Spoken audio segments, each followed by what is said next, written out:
Welcome to యోగ సూత్ర.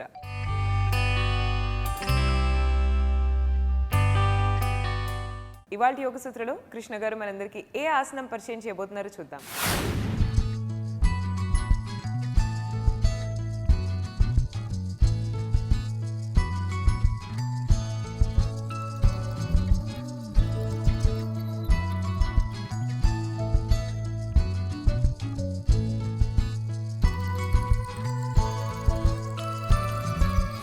నమస్తే. ఈరోజు యోగా సూత్రాల్లో చేసే ఆసనం పేరు సుప్త కూర్మాసనము. ఈ సుప్త కూర్మాసనంలో మనము దిండుని ఉపయోగించి ఆసనం చేయడానికి ప్రయత్నిస్తున్నాము. ఏ విధంగా ఆసనం చేయాలో చూద్దాము. ముందుగా సుప్త కూర్మాసనానికి ప్రిపరేషన్ చేసి దాని తర్వాత ఆసనం చూద్దాము. ఇలా మోచేతులని ఫోల్డ్ చేయండి. మోచేతులని ఫోల్డ్ చేస్తూ మనము ఆ యొక్క హస్తం యొక్క ఈ యొక్క భాగాన్ని మన నడుము చెరోవైపు మన శరీరానికి తాకిస్తూ ఆ యొక్క మోచేతులని ఇలా పెట్టాలి. శ్వాస తీసుకుంటూ శ్వాసను వదిలేస్తూ మోచేతులని రెక్కలలాగా ముందుకి వెనకాలకి ఆడించాలి.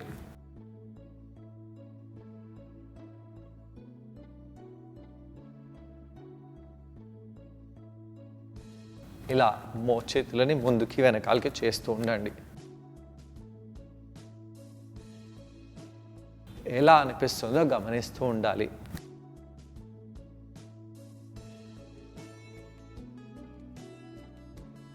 అలా చేసిన తర్వాత ఆ మోచేతులని ఇలానే పెట్టేసి కుడి కాలుని ఇక్కడ, ఎడమ కాలుని ఇలా తెచ్చిపెట్టండి. పాదాలని కొద్దిగా దూరంగా చేస్తూ పొట్టని లోపలికి బిగిస్తూ ఇక్కడ ఉండాలి. మోచేతి బయటి భాగంలో ఎలా అనిపిస్తుందో గమనించండి.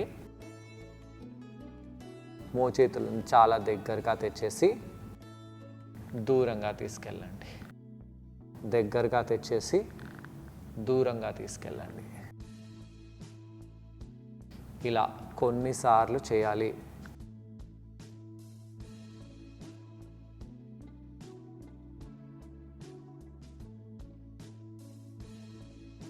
ఇలా దగ్గరగా తెచ్చేసి అలానే పెడదాము. మోచేతి బయటి భాగంలో ఎలా అనిపిస్తుందో గమనించాలి. అలా చేస్తూ చేస్తూ మోచేతులను ఇంకా కిందికి తెచ్చేసి ఇలా అరిచేతులని నడుము చెరోవైపు పెట్టండి. ఇక్కడ ఇలానే ఉండాలి. కొంత సమయం పాటు ఇలా ఉంటూ చేతులని వెనకాలకి తీసుకెళ్తూ చేతులని ఇంటర్లాక్ చేయడానికి ప్రయత్నించండి. చేతులని ఇంటర్లాక్ చేయాలంటే అంత ఈజీ కాదు. మనం ఒక బెల్ట్ని కూడా ఉపయోగిస్తూ చేతులని నెమ్మదిగా నడుము ప్రాంతంలో ఇలా ఇంటర్లాక్ చేయవచ్చు. శ్వాస తీసుకుంటూ శ్వాసని వదిలేస్తూ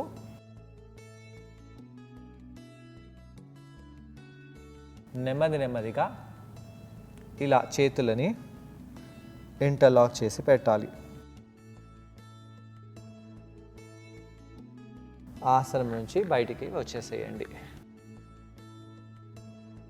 ఇక మనము పాదాలని బద్ధ కోణాసనంలో తీసుకెళ్దాము. పాదాలని ఇలా దగ్గరగా తెచ్చి పెట్టేసి వీపుని నిటారుగా చేసి పెట్టండి. ఇక్కడ తొడలని బాగా పైకి కిందికి కదిలిస్తూ ఉండాలి.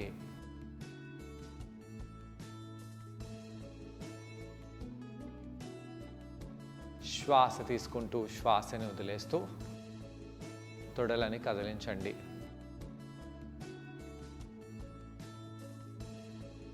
బాగా కదిలిస్తూ ఉండండి.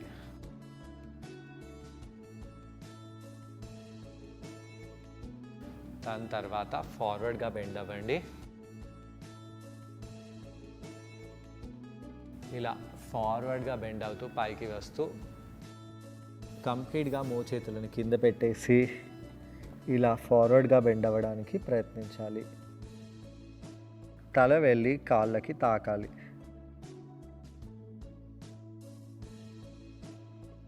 ఇక్కడ కొంత సమయం పాటు అలానే ఉండండి.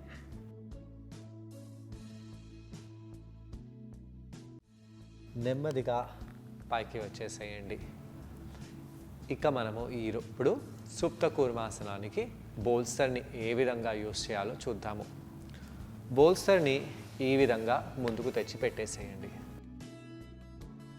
ఒక కాల్ని ఇలా పెట్టేసి వేరే కాల్ని ఇలా పెట్టాలి.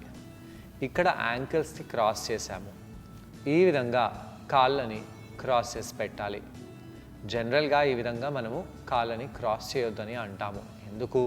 ఇలా క్రాస్ చేస్తే ఎనర్జీ అక్కడే లాక్ అయిపోతుంది.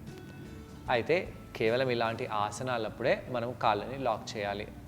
అలా కాళ్ళని లాక్ చేస్తూ నెమ్మదిగా ఇలా తొడని పైకి చేస్తూ కుడి చేతిని కుడివైపు తీసుకెళ్ళండి.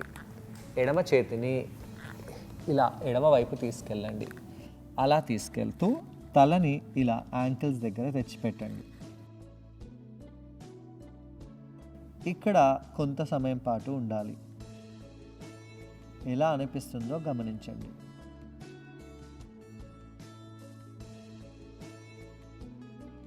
శ్వాస తీసుకుంటూ శ్వాసని వదిలేస్తూ కొంత సమయం పాటు ఇక్కడ ఉండండి.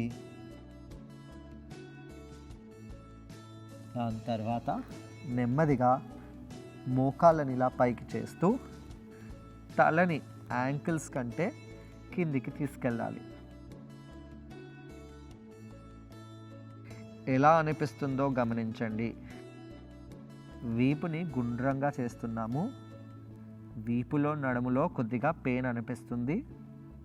పొట్ట కండరాలని లోపలికి బిగించండి.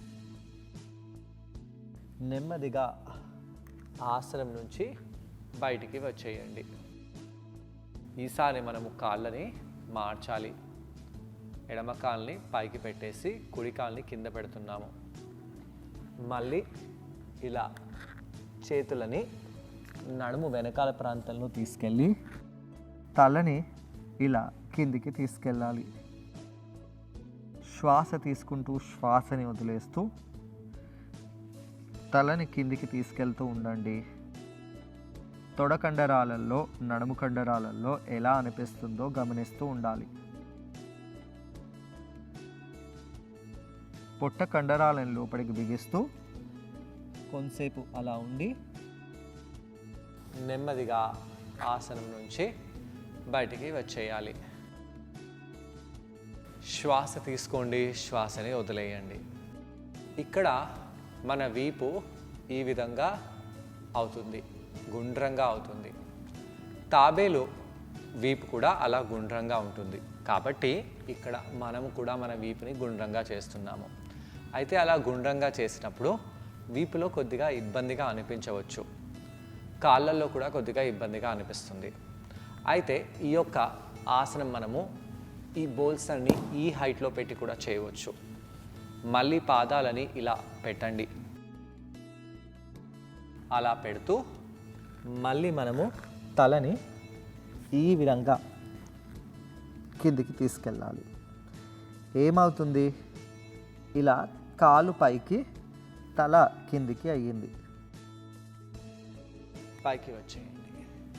ఇలా కాళ్ళు పైకి తల కిందికి పెట్టడం వలన మన తల కిందికి వెళ్తుంది కదా. ఇదే సుప్త కూర్మాసనంలో ఉండే టెక్నిక్. తలని కాళ్ళ కంటే కిందికి తీసుకెళ్తూ నెమ్మదిగా కాళ్ళని తల వెనకాల తీసుకెళ్ళడం అన్నమాట. ఇలా ఫార్వర్డ్గా బెండ్ అవ్వండి. నడుములో ఈ తొడ బయటి భాగంలో చాలా తీవ్రంగా నుంచి అతి తీవ్రంగా మనకు స్ట్రెచ్ తెలిసి వస్తుంది. అయితే పుష్ చేయకండి. నెమ్మదిగా మీరు కిందికి ఎంత వెళ్ళగలుగుతారో గమనిస్తూ మిమ్మల్ని ఛాలెంజ్ చేస్తూ ఉండండి. కావాలంటే ఇలా బోల్స్టర్ని పట్టుకోవచ్చు. బోల్స్టర్ కింద పడకూడదు. శ్వాస తీసుకుంటూ శ్వాసని వదిలేస్తూ ఇక్కడ అలానే ఉండి నెమ్మదిగా పైకి వచ్చేసేయండి. ఈ యొక్క పాస్చర్ చాలా కష్టము కాబట్టి జాగ్రత్తగా చేయండి. ఇలా బోల్స్టర్ని పక్కకు పెట్టేసి ఇలా మోకాలపై వెళ్దాము. మోకాళ్ళపై వెళ్ళి ఇలా వీపుని ఆర్చ్ చేయండి. ఆర్చ్ చేసినప్పుడు ఎక్కువగా ప్రెషర్ పెట్టకూడదు, కేవలం ఇక్కడ ఉండాలి. నెమ్మదిగా వీపుని ఇలా రౌండ్ చేద్దాము. మళ్ళీ బ్యాక్ని యాడ్ చేయండి. వీపుని రౌండ్ చేద్దాము. మళ్ళీ యాడ్ చేసి వీపుని రౌండ్ చేయండి. ఇలా స్ట్రెచ్ చేద్దాము. కింద పెట్టి రెండో వైపు కూడా స్ట్రెచ్ చేయండి. కింద పెట్టేసి ఈ యొక్క ఆసనాన్ని 2-3 సార్లు చేసి ఇలా స్ట్రెచ్ చేసి రౌండ్, స్ట్రెచ్ చేసి రౌండ్, స్ట్రెచ్ చేసి రౌండ్ చేస్తూ ఉండండి. ఈ యొక్క వార్మప్ ఆసనాలు వార్మప్లో వాడవచ్చు, కూల్ డౌన్లో కూడా వాడవచ్చు.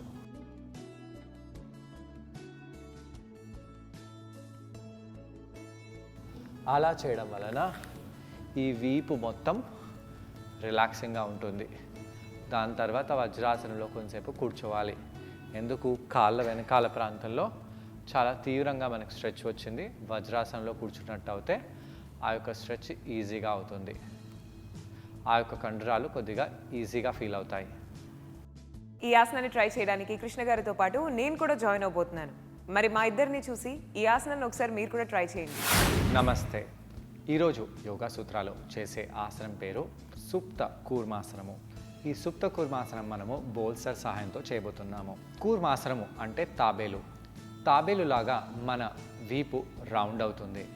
అలానే తాబేలులాగా మనము నెమ్మదిగా ఫార్వర్డ్గా బెండ్ అవ్వాలి.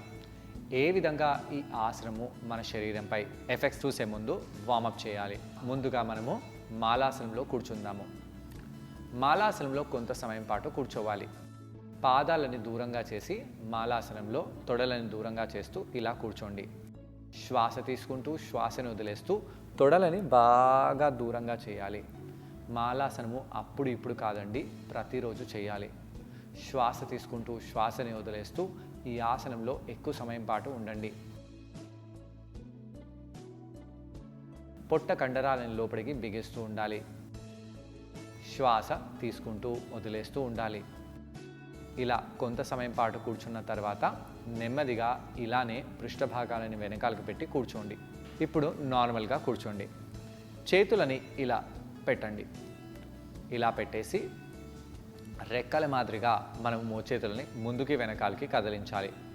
ఇలా కదిలించినప్పుడు తల కదలకూడదు. శ్వాస తీసుకుంటూ శ్వాసను వదిలేస్తూ భుజాలని మాత్రం బాగా కదిలించాలి. ఎలా అనిపిస్తుందో గమనించండి. షోల్డర్స్లో ఎలా అనిపిస్తుందో, భుజాలలో ఎలా అనిపిస్తుందో గమనించాలి. శ్వాస తీసుకోండి, శ్వాసని వదిలేయండి.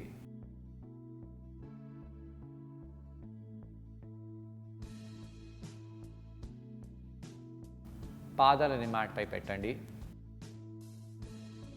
చేతులని ఈ విధంగా పెట్టేసి కుడి మోచేతిని లోపలికి, ఎడమ మోచేతిని లోపలికి తీసుకొని రావాలి.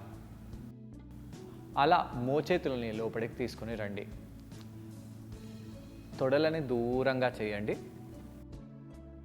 ఇది ఈజీ. ఇప్పుడు కష్టము. మోకాల్ని దగ్గరగా తీసుకొని రావాలి. భుజాలలో ఎలా అనిపిస్తుందో గమనించండి. భుజాలలో చాలా తీవ్రంగా, అతి తీవ్రంగా స్ట్రెచ్ మనకు తెలిసి వస్తుంది. ఇక్కడ అలానే ఉండాలి. కొద్దిగా రిలాక్స్ చేయండి. మళ్ళీ ఆ తొడలని బాగా దగ్గరగా తీసుకొని రండి. శ్వాస తీసుకుంటూ శ్వాసని వదిలేస్తూ కాళ్ళను దగ్గరగా తీసుకొస్తూ ఎలా అనిపిస్తుందో గమనిస్తూ ఉండాలి. తొడలని దూరంగా చేయండి. మళ్ళీ మోచేతులని దగ్గరగా తీసుకొని వచ్చేయండి.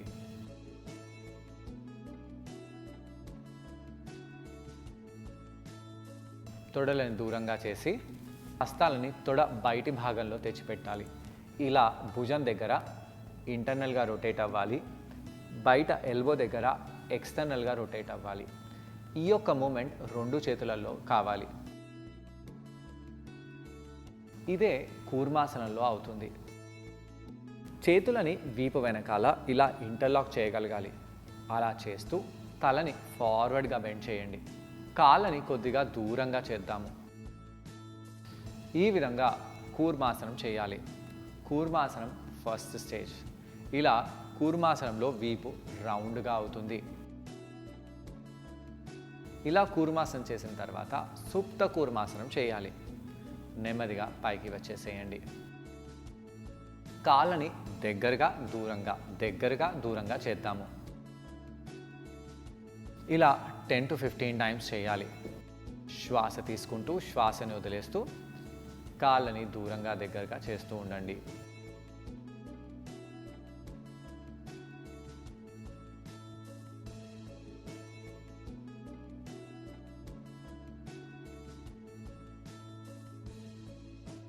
అలా చేసిన తర్వాత కాళ్ళని కదిలించండి. ఇప్పుడు మనము బోల్స్టర్ని ముందుకు తెచ్చి పెట్టుకోవాలి. బోల్స్టర్ని ముందుకు తెచ్చి పెట్టేసి ఈ విధంగా ఒక కాలుని ఇంకో కాలుపై తెచ్చి పెట్టాలి. తొడలని మోకాళ్ళని దూరంగా చేయండి. ఇలా ఒక కాలుని ముందు పైకి తెచ్చిపెట్టి ఇంకో కాలు వేరే కాలుని కింద తెచ్చిపెట్టాలి. ఇప్పుడు ఫార్వర్డ్గా బెండ్ అవుదాము. ఫార్వర్డ్గా బెండ్ అయ్యి తొడ లోపటి ప్రాంతంలో తొడ బయటి ప్రాంతంలో ఎలా అనిపిస్తుందో గమనిస్తూ ఉండాలి. శ్వాస తీసుకుంటూ శ్వాసని వదిలేస్తూ ఇక్కడ అలానే ఉండండి.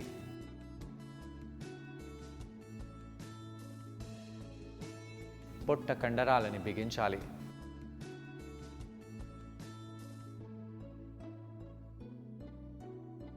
బోల్స్టర్ని ఇంకొద్దిగా ముందుకు తీసుకెళ్దాము. ఇప్పుడు మళ్ళీ తలని కిందికి తీసుకెళ్ళండి. ఈ యొక్క తొడ మధ్య భాగంలో తల వెళ్ళాలి. మోచేతులని కూడా లోపలికి తీసుకొని వెళ్ళవచ్చు. ఇదే సుప్త కూర్మాసనము ప్రిపరేషన్. ఇలా కొంత సమయం పాటు ఉండండి. వీపు నడుములలో మనకు స్ట్రెయిన్ అనిపించవచ్చు. నెమ్మదిగా పైకి వచ్చేసి కాళ్ళని మార్చుతాము. మళ్ళీ ఫార్వర్డ్గా బెండ్ అవ్వండి. శ్వాస తీసుకోండి, శ్వాసని వదిలేయండి. ఎలా అనిపిస్తుందో గమనించండి. తలని చాలా కిందికి తీసుకొని రావాలి. పొట్ట కండరాలని లోపలికి బిగించండి.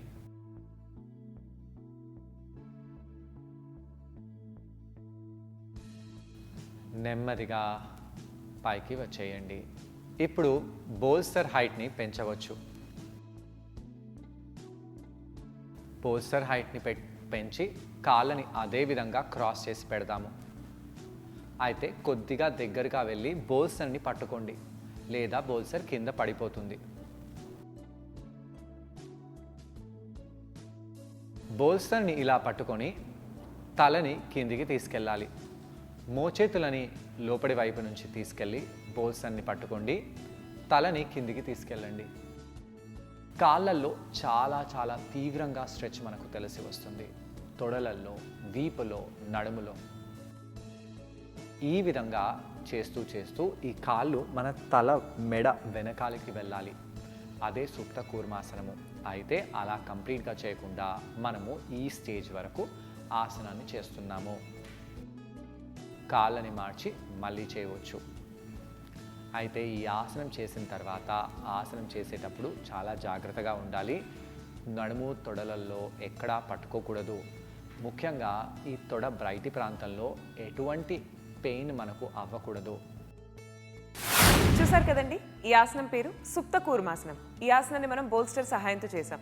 ఈ ఆసనం చేయడం వలన కాళ్ళ కండరాలకు, తొడ కండరాలకు చాలా బెనిఫిషియల్గా ఉంటుంది. ఆయా కండరాలు బాగా ఫ్లెక్సిబుల్గా తయారవుతాయి, అలాగే స్ట్రాంగ్గా కూడా తయారవుతాయి. చేతుల కండరాలు, భుజాల కండరాలు, బైసెప్ ట్రైసెప్ కండరాలు కూడా బాగా స్ట్రెచ్ అయిపోతాయి. వీపు కండరాలకు కూడా చాలా బెనిఫిషియల్గా ఉంటుంది. అలాగే పుట్ట కండరాలకు కూడా ఈ ఆసనం చాలా ఉపయోగకరంగా ఉంటుంది. వీటన్నిటితో పాటు మన తలలో రక్త ప్రసరణ కూడా బాగా ఇంక్రీజ్ అవుతుంది. శ్వాస బాగా తీసుకోవాలి. ఇలా చేసిన తర్వాత నెమ్మదిగా కొంత సమయం పాటు ఆసనంలో ఉండవచ్చు. దాని తర్వాత పైకి వచ్చేసి మనము చాలా బాగా వార్మప్ ఆసనాలని రిలాక్సేషన్ చేయవచ్చు. క్యాట్ కౌ లాంటి పాస్చర్స్ చేయడము, కాళ్ళని వెనకాలకి పుట్ట వైపు తీసుకొని రావడము, అవన్నీ చేసి నార్మల్గా రిలాక్స్ అవ్వచ్చు. ఇలా కౌంటర్ చేయడం వలన తొడ కండరాలు, కాళ్ళ కండరాలు, భుజాల కండరాలు, చేతుల కండరాలు, వీపు కండరాలు ఈ మజిల్స్ అన్నీ కూడా బాగా స్ట్రెచ్ రిలాక్స్ అయిపోతాయి. మరి ఇవాళ యోగ సూత్రలో కృష్ణ గారిని మనం అడగబోయే ప్రశ్న ఏంటి అంటే, ఈ ఆసనం చేసేటప్పుడు మనం అందరం ఎటువంటి జాగ్రత్తలు పాటించాలి? ఈ ప్రశ్నకు సమాధానం కృష్ణ గారిని అడిగి తెలుసుకుందాం. ఈ ఆసనం చేసేటప్పుడు ఎలాంటి జాగ్రత్తలు తీసుకోవాలి? నడుములలో వెన్నుముక్కలో ఎంత ఫ్లెక్సిబిలిటీ ఉందో గమనించి ఈ ఆసనాన్ని చేయాలి. భుజాలకు కూడా కొద్దిగా ప్రమాదము. ఈ విధంగా మనం భుజాలను తీసుకెళ్తాం కాబట్టి వీక్ షోల్డర్ ఉన్న వాళ్ళకు పెయిన్ అవ్వచ్చు. కాబట్టి ఈ షోల్డర్ డిస్లొకేట్ అయ్యే ఛాన్స్ కూడా ఉంది. కాబట్టి చాలా జాగ్రత్తగా ఈ ఆసనాన్ని చేయండి. తొడ బయటి లోపడే ప్రాంతంలో ఉండే కండరాలని బాగా వార్మప్ చేసి దాని తర్వాత ఈ ఆసనాన్ని చేయాలి. ఇలా ఫార్వర్డ్గా బెండ్ అయినప్పుడు పొట్టని లోపలికి బిగిస్తూ బెండ్ అవ్వాలి. ఒకవేళ పొట్టని లోపలికి బిగించకుండా ఇలానే బెండ్ అవుతే మీకు నడుము నొప్పి వచ్చే ఛాన్స్ కూడా ఉంది. చూసారు కదండి ఇవాళ ఎపిసోడ్లో సుప్త కూర్మాసనం. మరి ఈ ఆసనాన్ని మీరందరూ తప్పకుండా ట్రై చేసి ఈ ఆసనం వల్ల వచ్చే బెనిఫిట్స్ని మీరు కూడా పొందండి. తిరిగి రేపటి ఎపిసోడ్లో మరో ఆసనంతో ఇంకొన్ని బెనిఫిట్స్తో మనమందరం మళ్ళీ కలుసుకుందాం. అంతవరకు టేక్ కేర్ అండ్ బాయ్.